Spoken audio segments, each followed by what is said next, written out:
Hello everyone. In this lecture we will cover the important things for you to consider in writing a sample size section of a proposal. We're going to learn how to structure the sample size section of a proposal through using an example. First, let's review what's typically required in our sample size section. You can see the 6 required components here.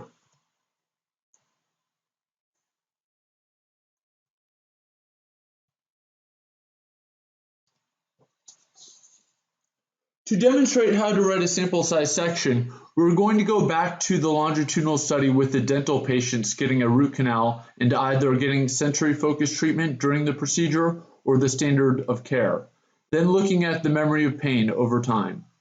We won't spend too much time talking about the study as we've discussed it many times. Instead, we will focus on writing a sample size section based on it. As you may recall, patients either took part in a treatment where they listened to audio that told them to be aware of their physical sensations in their mouths, or a control group where there was audio about a neutral topic. Here's the flow chart. You can see that the patients were randomized into 2 groups, then measured 3 times over a 12-month period.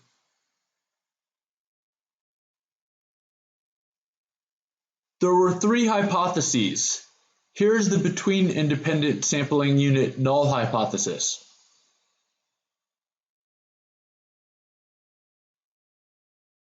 Here's the within independent sampling unit null.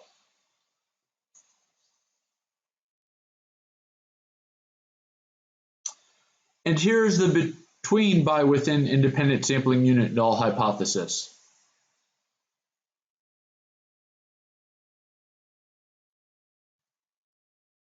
Let's go through the required components of a single sample size section using our example study. First, we want to explain how the power analysis and data analysis are aligned.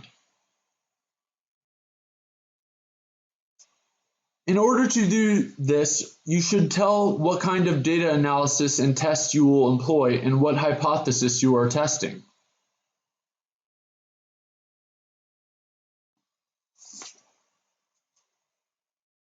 Number 2, justify the power analysis. Again, we want to stress that when you do a power analysis, you should include the inputs you use for the power analysis. The goal is to produce a replicable power analysis as well as reproducible research. Also provide citations when appropriate, such as for your method or software. You should also describe and justify your parameter choices. Here you can see an example of doing just that.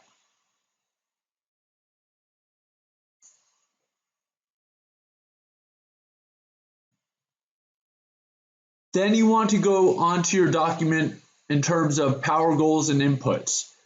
Here's an example of doing that.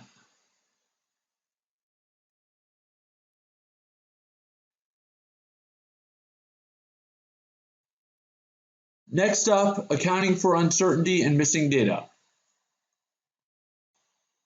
Make sure to explain the process you took to adjust your sample size for uncertainty and missing data. As you can see, we explain the expected loss to follow up over a period of time, then describe what that means for the sample size in our adjusted total.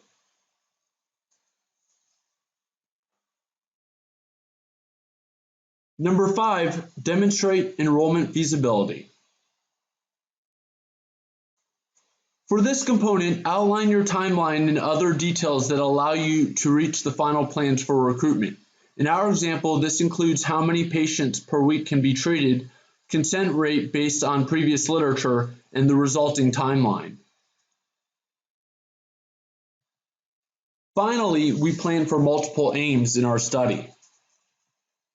Remember, here we want to choose the largest of the sample sizes calculated for each aim as the overall required sample size for the study, as long as there is no ethical or other constraints.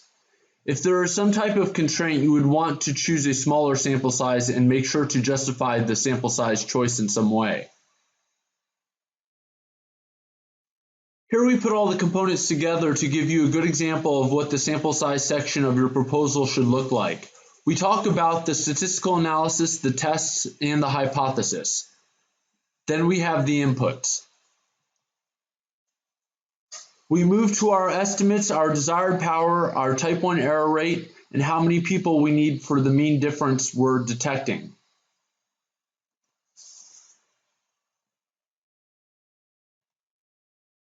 We continue with the anticipated loss to follow-up, the inflation, and the splitting of our total by treatment arm to make it very clear. We don't want anyone who is reading this to be wondering what the total sample size is or what the sample size is per arm. That's why it's laid out very clearly here.